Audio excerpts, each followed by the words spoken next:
Hey guys, it's Paul from Ashen. It is New Comic Book Day for the week of August 23rd. Happy birthday, Tim! Oh, thank you! Happy birthday, Tim! Why, thanks! He doesn't like people knowing it's his birthday, but it's his birthday today, so... Bring me coffee! If you come to the comic book store, bring him coffee. We're going to get started right now. Hey guys, Tim from Capes and Scowls in the comic book store, and we're going to go over what trades we got in this week. We got all new X-Men. You know how I feel about the X-Men, don't make me talk about it. Lady Killer's back in. This was a really good series. Killer Avon Lady, basically. Deadpool, Volume 8. I don't really care about that either. Guardians of the Galaxy. Mother Entropy. I don't like the art on this. Man, I'm just a buzzkill. Batgirl, Stephanie Brown. This was okay. I didn't read all of it. It's alright. Weapon X. Yeah, I'm not going to talk about that either. The Beauty. This is a cool series. We got so much X-Men. X-Men Blue. In case you don't have enough X-Men to read. Snowfall. This was a weird book that I never finished also. You see a theme. Wonder Woman is pretty good, or so I'm told. Sabrina. This is one of the horror titles from Archie. Mighty Captain Marvel. X-Men Gold. Nice old X-Men Gold with its terrible racist things edited out, I'm sure. And then The Few. This is a really big trade. I didn't like the first issue, but hey, for $20, this is a heck of a deal. And that's it. Up first, we have X-Men Gold, issue number 10. X-Men are going on vacation. No, they're not. They're going on a trip to Russia because Omega Red is back, kind of. It's kind of a plot twist. There's not a lot that happens. Basically, just Colossus realizes that he has an uncle, and he calls them to Russia to basically get rid of Omega Red. Things go bad. Pick it up though. Alright guys, my first book is War Mother from Valiant. It's a new series. I believe it ties into 4001, which I never finished that because I'm an awful person with reading my books. But it's about Anna, the War Mother, and what it basically is she has somewhat of a symbiotic style relationship with her rifle. Her rifle has its own personality. It's her war child. She's the War Mother.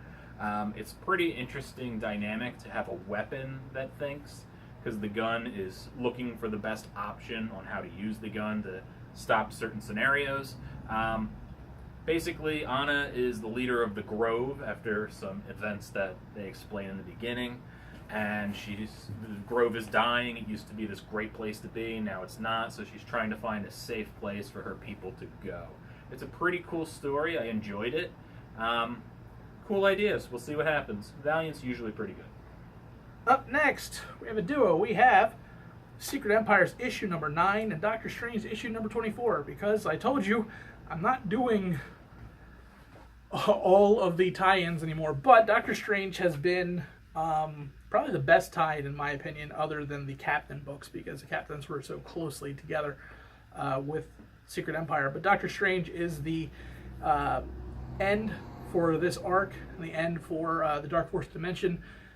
His battle between Baron Mordo and himself and the rest of the heroes that he has assembled, including the Kingpin, which has always been fun throughout this entire small arc.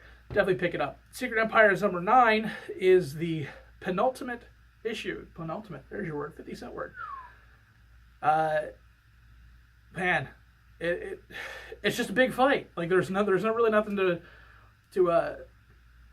do about it. Like it's a big fight. It's a huge fight, and the fight's going to end next issue. Is it going to end well? Is it going to end badly? We don't know, because I mean the way it's going, it could end up badly, and terrible things could happen, leading all the way into Legacy. We don't know, but it's been a great ride so far. I'm really excited to see how well it does. I just hope that they don't rush the ending. I hope that they actually take their time and do something right with this. Alright, my next book is Hi-Fi Fight Club. Because what does that mean? I had to know. This is from Boom. This is in issue 1. It takes place in 1998. That glorious time for music? Question mark.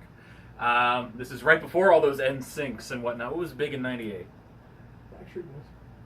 Backstreet Boys were starting. 97. Were you in the fan club? No. He was in the fan club. Anyways, this book is about basically... can I do my review? Sorry. You were asking. I stopped asking. Ska and big bands. Record store. Bunch of women work at a record store, and it's about the new girl, and she's kind of like, oh, I'm having such a great time, but the goth girl's kind of mean, and the other girl's smarter than me, and that girl's cute, and blah, blah, blah. There's a lot of that going on, and they're going to have a band come. It's like Empire Records. It's Rex Manning Day, you know what I'm saying? So it's kind of that kind of thing going on, but there's a twist that is revealed at the end, and it's called Hi-Fi Fight Club for a reason, people. It's nothing you couldn't figure out from the title. It was pretty good. I gotta admit, it's like cutesy, but not overly cutesy. All right, guys, and my pick of the week, Archie, issue number 23. I love the Archie series. Not Riverdale. Screw Riverdale. No, we're not even going to start on that now. Archie is not the bastardized version of what CW thinks Riverdale is. It is still the Archie that we know and love, under the amazing direction of Mark Waid and 50 different artists. I mean, let's just be honest, they change artists so quickly, it's very hard to get used to the art changes, but you do because the story is so good. And I'm not going to spoil it, especially if you're not up to date on Archie, but something cataclysmic happened in the last arc, and this is the fallout. This is things that are happening specifically with Archie, because everybody's not happy with Archie right now based on what has happened in the last issue. But it's still so well done. Mark Waid was born to write this book. It is so expertly done. The comedy, the heart in the series. Do yourselves a favor. If you haven't picked up Archie, start picking it up. Start reading it. It's not the terrible Riverdale that you see on TV. It's much better than that, and it's something I love reading. All right. Anyways, Shirtless Bear Fighter, number 3. This book is still insanely great. You find out a little bit more about the arch villain and why he's trying to cut down the forest so he can make his toilet paper products. You find out the relationship the bears have with him. You find out a little bit more about Shirtless's reasons for not wanting to be part of the bear community anymore. And you do find out his one weakness, which is quite funny. I'll spoiler it for you. It's wearing a shirt. This book is really, really silly, and you should be reading it, because life's too short. You gotta enjoy it. All right, and that's it, guys. Thanks for another week. Thanks for checking us out, and make sure that you like, subscribe, everything that you... What? I didn't do it. I didn't do it yet. Make sure you subscribe to our channel. Subscribe to Capes and Scowls, like our last video. Some other randomness here, and we'll see you guys. We'll see you guys next week.